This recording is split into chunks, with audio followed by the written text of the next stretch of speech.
on everything that's in the warrant, and it's a good opportunity to ask some preliminary questions if there are any that could be asked ahead of time, and allow both school committee, school board, and Brian advisory to kind of run through a little bit of what you want to say to give us an update.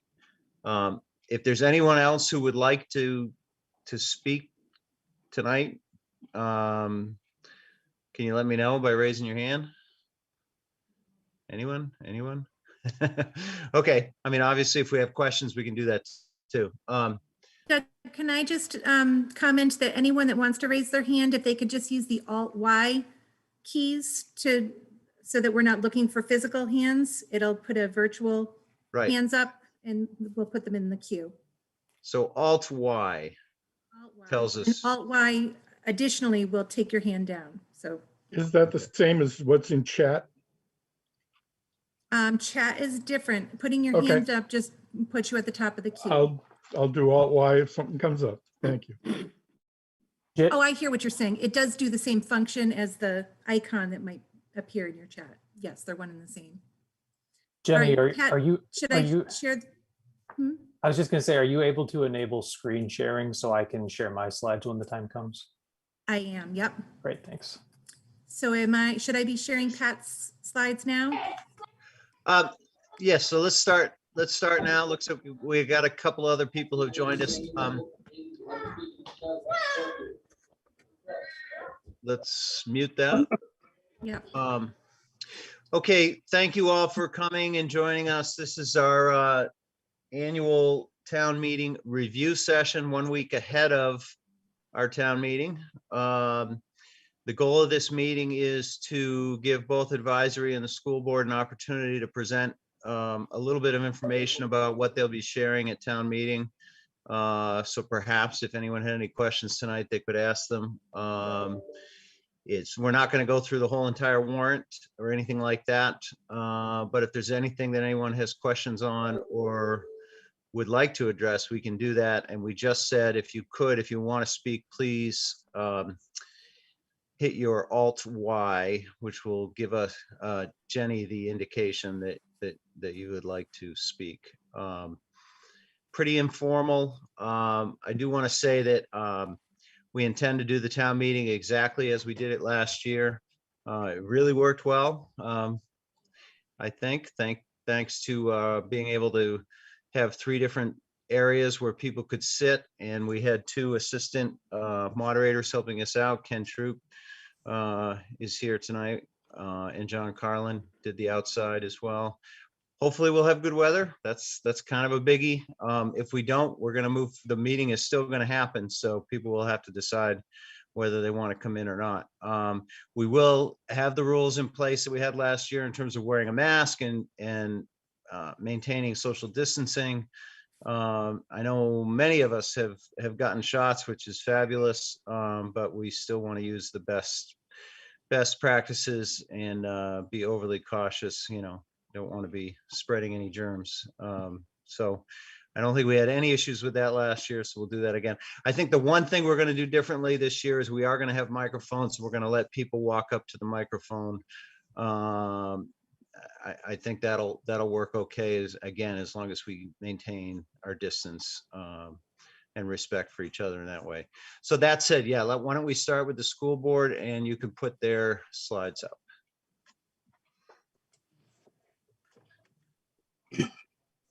So the first slide is pretty much straightforward. I don't think anybody has any questions about that.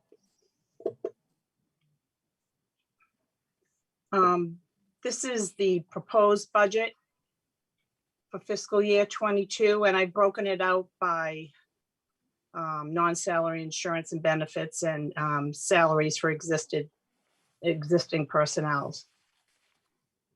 Does anybody have any questions about anything there?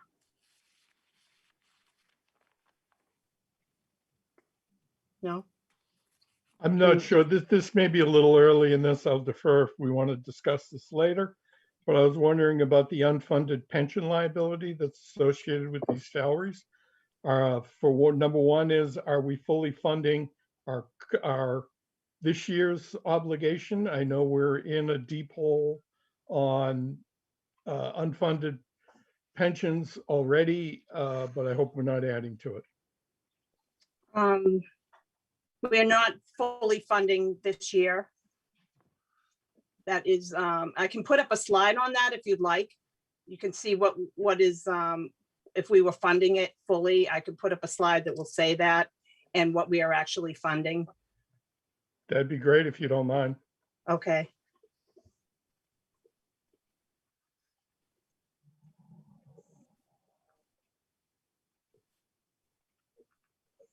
The next slide. There's a lot of information here. The total voted budget amount, the high school debt, the local revenue, the amount assessed total for all 3 towns, the fixed assessment, which is the minimum local contribution, which is determined by the state. And then the variable portion is the portion that's based on a 5-year rolling average per the regional agreement. So in Bolton, you can see that the 5-year rolling assessment is 32.61%. Fixed assessment, just over 9 million. Variable, 6.7. Bolton's portion of the variable assessment, a little over 200,000, and fiscal year 2022 assessment is $16,317,623, which represents a 2.94% increase over last year. Also, on the bottom, I have I put up the percentages for regional, for the Bolton assessments, and you can see the changes from year to year, and also the amount of excess and deficiency, which is part of the local revenue above. You can see the changes that we've had to put forward year to year, even though we've been trying to get off this wheel of using E&D as a funding source. And I think that was the last slide. Is there one more? Says 3 That's of it. 3. That's it. Now, there was another slide that one of the school committee members asked me late this afternoon to add, and it's a bar graph of the trends over the years, and I would like to add that if possible. If I can get that to you probably tomorrow, Jenny, is that all right? Did you get the email from Jen Markey looking for these slides in PowerPoint rather than PDF? No, I don't think I did, unless it came in late today. I think she sent it late morning. Oh, okay. I'll check and see if I didn't see Yeah. it. But yeah. I've been, Yes, I would say that if you can get her something tomorrow, that's fine to add that in, Yeah, you Okay. could just add it in that then. including and the I'll other send it in thing. PDF. It should be in PowerPoint. Oh, think what you sent was I in mean, PDF. PowerPoint, that's what I meant. Yeah. Sorry. That's okay, thank you. Any other questions that you think might be asked? No? Okay. Okay, let's go to Brian Boyle, advisory. Okay, thank you. I'm going to share my screen with the slides that we plan to run through next week. It says that it's still disabled, Jenny, so I don't know if you can. I'm doing that just now. Yeah. And if somebody can just keep an eye out for questions as I go, I'm happy to address questions as we go through the slides rather than at the very end. So whatever All right, works. Brian, give that a go. Okay.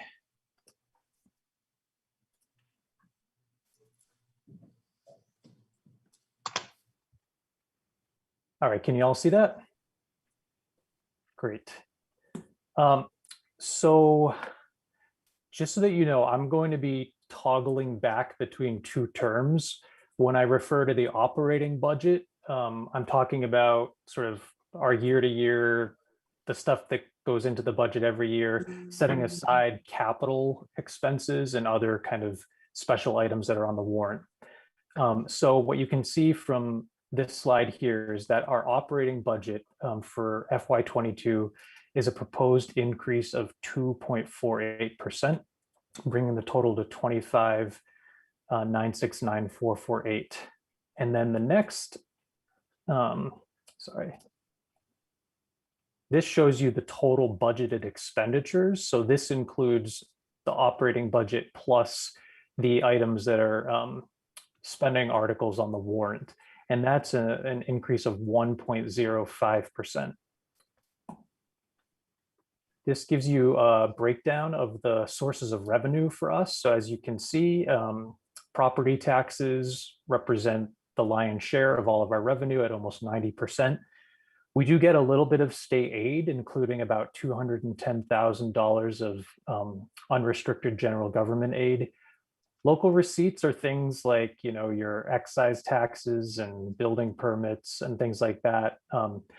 Other available funds this year, we have almost $710,000 worth of other available funds. That's a little atypical because one of the things you'll see later is that we're using about $257,000 from our ambulance receipts reserve fund to pay for new ambulance. And we've got free cash for some of our capital expenses, and then one borrowing, oops, go back, don't know what happened there. One borrowing of $115,000. This is an overview of our total expenditures. So, you know, education, both Neshoba and Minuteman is the largest single component at almost 63%. Then all other town department salary and wages is 14.3% of our budgeted expenditures.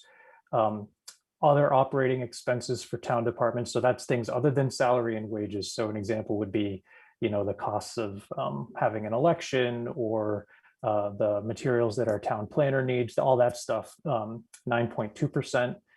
Insurance, benefits, and retirement, 5.4%. And this relates to a question that Mr. Cole asked. So that 5.4% does include Bolton's commitment to paying it's like the annual required contribution or the annual estimated contribution toward our other post-employment benefits liability. So we are fully funding that amount within that budget.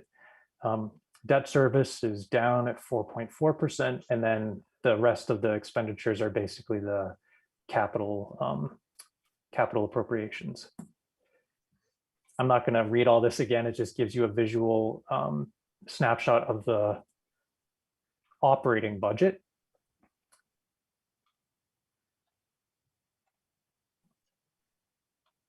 And here is an illustration of the operating budget changes year to year. So again, the overall increase is basically 2.5%. We are down in general government spending and in our debt service.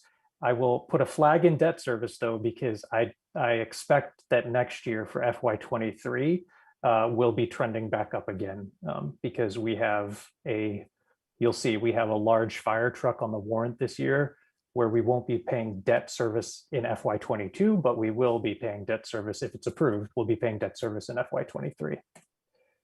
All right, so I'll spend a little bit more time on this slide because it is some of the bigger capital requests on the warrant. So in the warrant, Article 15 is a security camera system that's actually for the town common. And this was put forth by the police department. Then Article 16 is a police cruiser camera system. One thing you should know is that, in fact, if you watch advisory meetings, you probably saw at one point that the police department had also requested body-worn cameras. The reason that's not a spending article is because the police department received a grant for those. So we don't need to spend free cash on them. But the cruiser camera system, this would install a camera in a new cruiser this year and include startup costs for installing a camera in future cruiser purchases.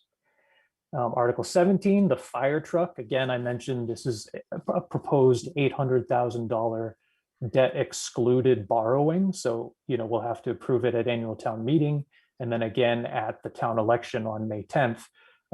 But we will not see any costs for this until FY23 because I guess it's almost a year's worth of lead time before the bills start rolling in.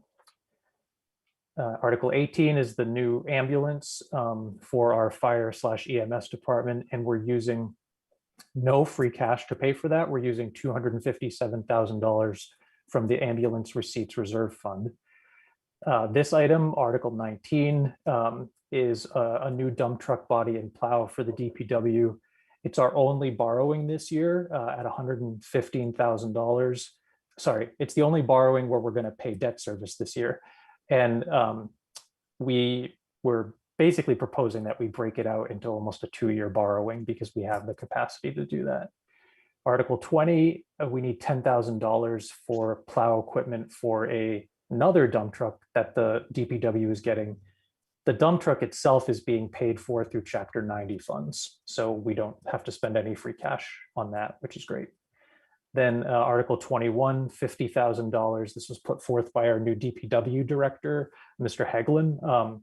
He's proposing that we get an evaluation of all of our town buildings, which would be fantastic because what it does is it gives you a sense of the overall conditions for the buildings and then gives you a plan of capital expenditures for the future. So it'll help us in our planning.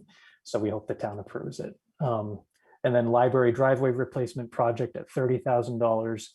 And the last 4 items are capital requests related to school buildings. So there's a boiler that needs some work done at Florence Sawyer. So that's a $95,000 proposed expense. Air duct cleaning at Emerson School for $20,000. Smoke detectors replaced at Florence for $14,000.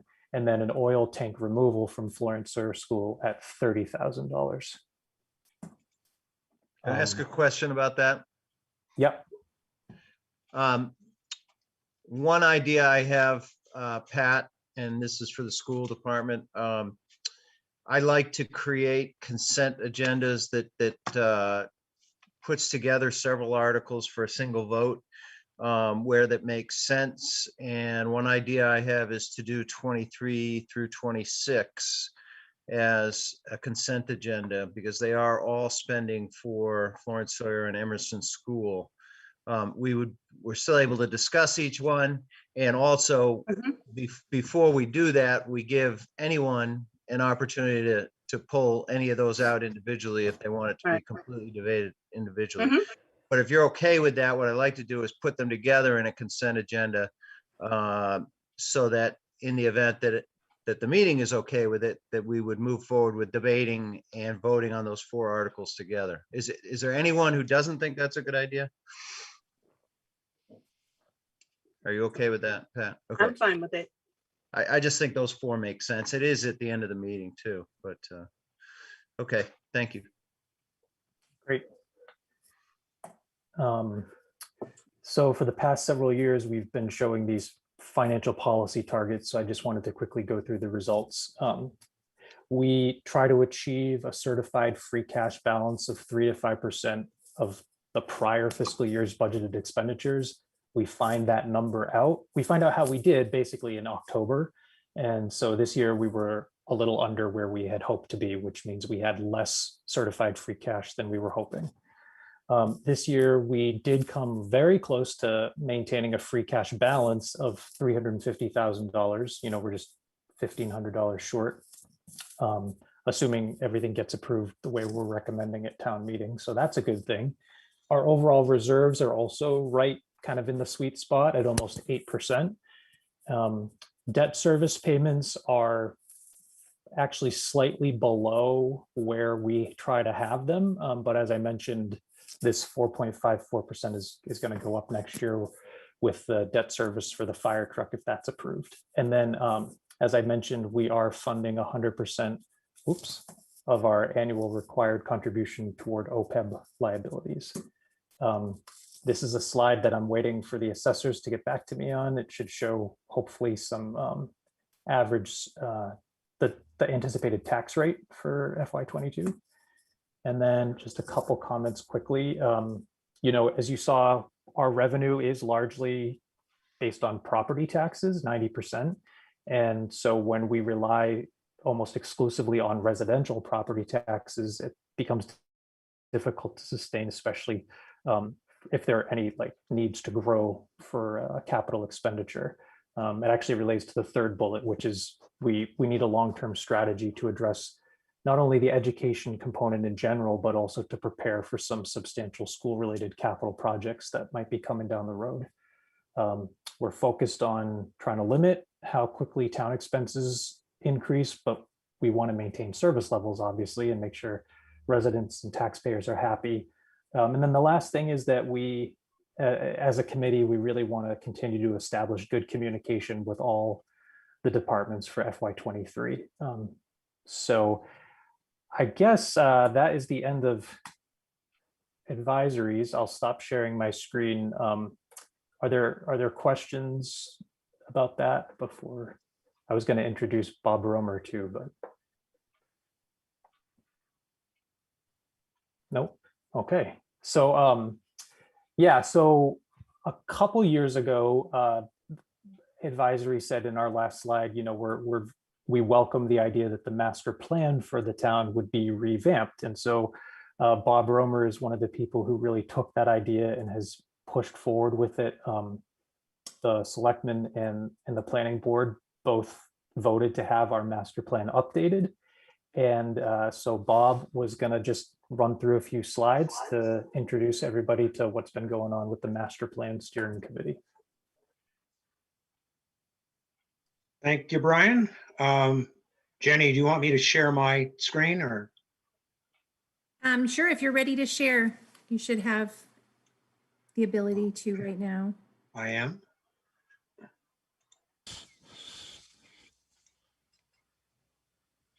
Okay, everybody see that? Okay, what I want to do is very briefly provide an overview of the master plan, sort of from what its intent is, what its protocols and process are, where we are, and where we intend to go. The objective clearly is to update the 2006 master plan. The good news is that a number of the things that were in that plan as part of the overall matrix for going forward have actually been accomplished, police station among others. But the whole purpose is to meet the state requirements. There is a state requirement for the master plan, what it is, what it should address, how it should be put together, certainly reflecting the perspective of the residents of Bolton, and has political consensus and will, and that ties to the previous one. If it has the residents' perspective and it's been done appropriately, it will have that. And then last but absolutely not least, that it is a living document.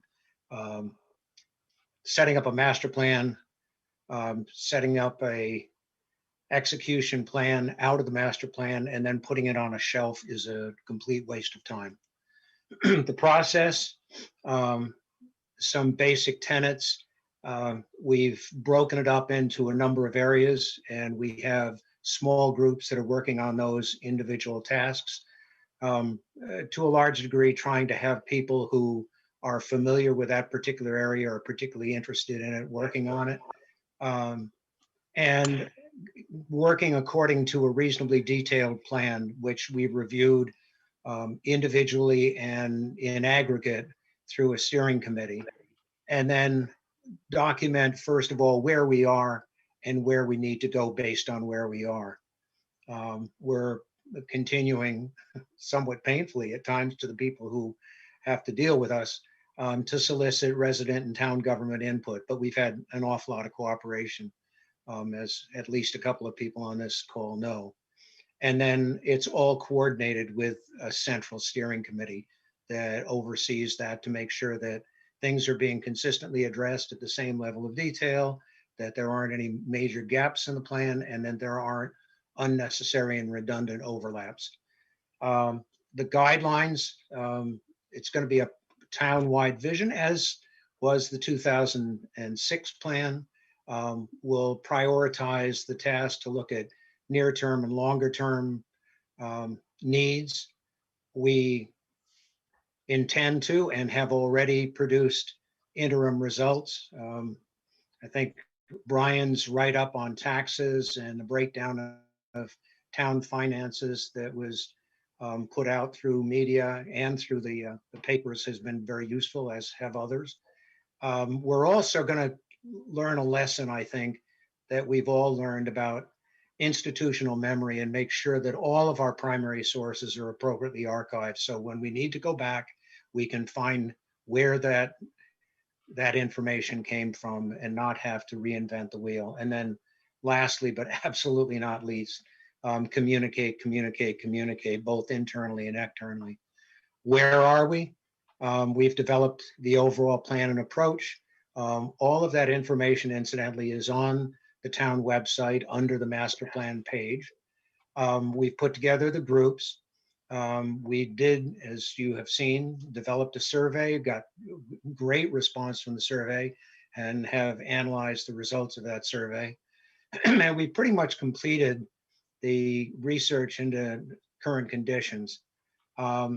Although most towns have consultants and pretty expensive consultants, we, to the best we can, are doing this on our own, but acknowledge that there is a need for people who have done this many times to work with us. And so we have obtained a grant from the Metropolitan Area Planning Commission to support us. And they've done literally dozens of master plans and are in the process right now of doing a number. And then we're not going to try to do everything, but simply identify priority areas of focus based on input from the residents of the town, based on our research into current conditions and where we need to go on a priority basis. We are in the process of putting together public forums. As you can imagine, this is a bit of a challenge in the world in which we live now with COVID, but it's beginning to look like we will be able to have an in-person, and we're looking at sometime for the first forum in June or July, depending on the availability of venue and the current guidelines, state guidelines and town guidelines on COVID. And then we're in the process now, based on an outline actually that Brian's put together of what the overall master plan looks like. We're putting that together based on the input from the individual ones. And then ultimately we will have in-depth review by residents. And then ultimately when that is resolved, we'll have town staff, town sponsors review it, and hopefully we'll see that towards the end of next year. If you need to, hopefully you do need to know more about this, you can look through the town website to the Master Planning Steering Committee page. Gives you an enormous amount of information about where we are, what our basis is, what the process is, what information we've come up with, as well as Facebook. And we would certainly hope that as many people as possible attend the forums. So that's it. Bob, one question. Yep. Thank you for that. That was very helpful and nice to see. We had spoken about, you had asked that perhaps you might want to have some visual at the town meeting, something that people could see while they're standing in line or whatever. Are you planning on doing that? Yes, we are. Okay. We're looking at something that is a simple interactive visual where people can contribute as they stand in line, but obviously not slow down the process, and also provide information to people. Great. Because just Bob and I talked about this, and I wanted to give them the opportunity to do this, this brief review here tonight, because I don't feel like town meeting's really the right place to do a presentation per se, because we can run into a situation where lots of people would like to do presentations that are outside the purview of the town meeting. So we try to keep it to town meeting, town warrant, the warrant issues at town meeting. But I did say, I think it's a great idea to have something there that people can look at, because there certainly will be time when people are standing in line. So that's great. We look forward to that. Good. I had one other thing, another consent agenda combination that I was considering. Is there anyone from the planning board on this? I don't think so. Is there? Our town planners here. Oh, okay. Yes. Hello. Hi, how are you? I'm sorry, we haven't met. I'm Doug Story. So in looking at the 4 articles that the planning board has, obviously the accessory apartment article is a little bit bigger than the others in terms of debate and discussion. So in the past, we have grouped some of the planning board articles together in a consent agenda when they were similar. And it occurred to me that we could potentially do 12, 13, and 14, which is signs, lighting, and Houghton Lane. And again, the way we do a consent agenda is to plan to debate and vote on the articles together. But we give anyone an opportunity to remove any of those articles if they want to vote them and discuss them individually. It's just a way to speed up the meeting a little bit. And it generally works well. So that was a thought I had. You might want to take that back to the board. And if for any reason the planning board doesn't want to do that, that's fine with me. But my thought was we could possibly do those 3 together. That sounds good. We have a meeting on Wednesday night, so I can speak with them a little bit more about it then. I know that we had folks who were planning to speak to some of those articles. So if anyone, does call it out, we would be prepared for that. So, but I'll let you know after the meeting. Okay. And I'll put together those consent agendas prior to Wednesday. I'll do that tomorrow so we can get that out to you. And again, there still is debate on anything. So, I mean, if you vote them as a group, you're still able to ask individual questions about each article. So we're not trying to stymie debate, but just the process of voting them is combined. Great, thank you. Okay. Any other questions, or anyone else have anything they'd like to bring up prior to the town meeting next week? Doug, I just was wondering, has anyone from Town Hall reached out to you about Article 7, the tax title revolving fund article? No.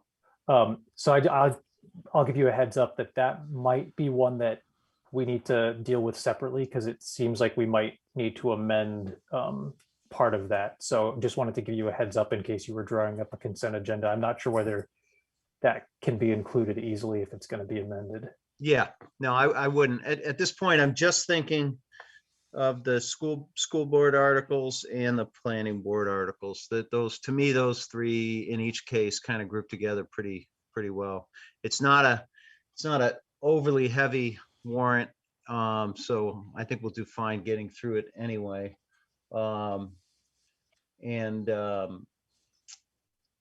The other thing that's real good for us to know ahead of time is if anyone knows that there would be an amendment being proposed on an article, it's very helpful to know that ahead of time and to know what the wording was. So I haven't heard of anyone doing that, but if anyone knows of anyone who might be considering, if sometimes the wording that gets printed in the warrant needs to be changed, it's good to know that up front.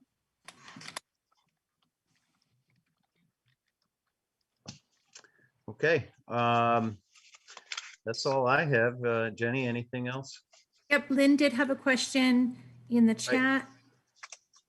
Well, Ken mentioned that there were going to be Bolton Access TV was going to have monitors outside. We had monitors outside last year, but they were turned off the minute the meeting started. So we weren't able to see any of the presentations outside. Is that going to be available this year? Because we were kind of in the dark. Ken, do you have any info on that? No, but I imagine that it was a technical snafu last year, because it certainly was not the intent to turn it off when the meeting Right. started. So I don't think it'll be a problem.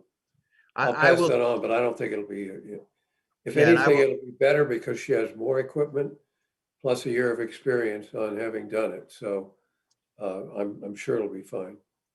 Okay. Okay, great. and I'll follow up on that as well. The Okay. intent is certainly to have, it's going to be harder to see outside because of lighting and the spacing, but the intent is to have the presentation there so that if you wanted to come up and see any particular thing, you could. Right. There's Thank lots you. of room in the gym. Because the gym was practically empty last year and it's a big space, so. Yeah, that's a good point. We probably had as many seats in the gym as we did in the auditorium and possibly even a few more. And we only had maybe 20 taken. That's So right, that's right. certainly in the event of bad weather, the gym is a good option, but also for anyone who, and it's, you can conceivably, if somebody was outside but wanted to come in for a particular article so that they're able to make sure they can see everything. And we'll be very clear whether or not there are extra seats. You could come into the gym. What happened is the auditorium seats filled up and there weren't any extras. So the only other option was to go into the gym. So that I suspect that will be the same thing this time. Thank you. Thank I you. have a quick question. It may be one that Pat can answer, but it also may be something I need to call Rob about tomorrow. Pat, I'm just wondering, since last year we went in on Friday and set up the social distancing in the auditorium itself, is there already social distancing accommodations in the gym for students where we wouldn't need to do that this year? That I don't know. I can reach out to Rob and have, I'll have him give you, the I exact could reach out to him in the layout. morning. Yeah, don't Okay. even worry about it. I just didn't know if you were aware. I'm not exactly sure what it is because I know the kids are going outside a lot now, so I'm not even sure what's in the gym right now. Okay, I'll reach out to him tomorrow. Thank What you. we did last year, and Rob was a big help, was we set up the chairs and we made sure they were spaced appropriately. And as I said, we got quite a few seats in there, more than we expected, and I would assume we'd do the same thing. So we have the maximum capacity possible in there. We don't have the luxury of having the school closed this year, though, and I don't know what if any use they'll need of the auditorium on Monday. I know they have a half day on Friday, I'm pretty sure, but Yes. on Monday they'll be in school. Yeah, I would guess we'll set it up on Monday. I'll reach out to Rob. That's usually what we do when the kids are in. Does anybody need me for anything else in the rest of this meeting tonight? No? We're almost done anyway. Okay, Thank you. I think we're done. okay. Any you. Good to other see you all. questions, anyone? Thanks for your participation. This is, I think, very helpful to get a brief overview of things ahead of time, give us a little chance to work through and talk about the issues, and then look forward to a very productive town meeting on Monday. Yes, See I you all hope so. there. My Thank you. pleasure. Great. My pleasure. Good night. Thank you. Thanks, Jenny.